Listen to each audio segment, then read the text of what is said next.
बहुत समय पहले शिवपुरी नामक गांव में एक लड़का था जिसका नाम राजू था। राजू अपनी माँ और छोटी बहन के साथ रहता था। राजू बहुत मेहनती लड़का था और वो अपनी माँ और बहन का अच्छे से ध्यान रखता था। एक दिन राजू के पड़ोसी मोहन चाचा के घर एक बहुत ही आलीशान कार आई और उस कार से एक खूबसूरत लड़की उतरी। उसका नाम रिया था और वो अपनी छुट्टियां बिताने मोहन चाचा के घर आई थी।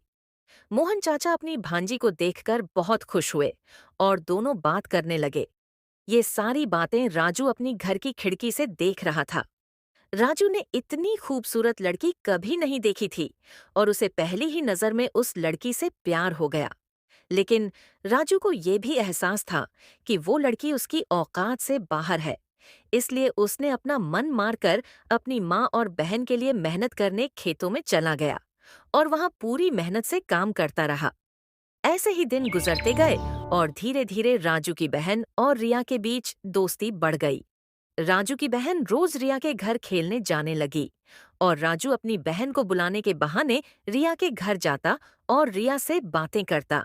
धीरे धीरे रिया और राजू भी दोस्त बन गए और कुछ समय बाद उनकी दोस्ती प्यार में बदल गई।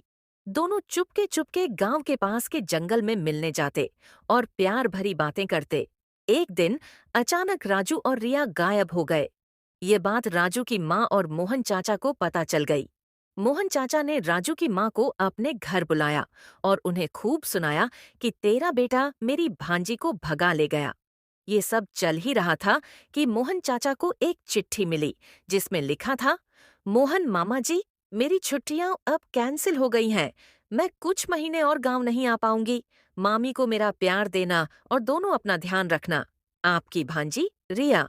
बस इतना सुनते ही राजू की माँ बेहोश होकर गिर पड़ी और उसकी बहन जोर जोर से रोने लगी।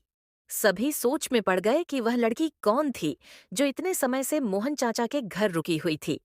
असल में वह एक इच्छाधारी नागिन थी जो राजू का अपनी माँ और बहन के लिए अटूट प्रेम देखकर उससे प्यार करने लगी थी। इसलिए उसने मौका देखकर मोहन चाचा के घर रिया का रूप लेकर रहने आ गई थी।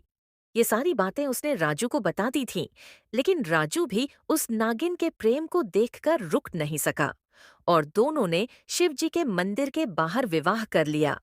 उनके प्रेम की कहानी सुनने के बाद राजू की माँ ने उन्हें अपना लिया और सभी खुशी खुशी साथ रहने लगे। धन्यवाद देखने के लिए। Subscribe for more.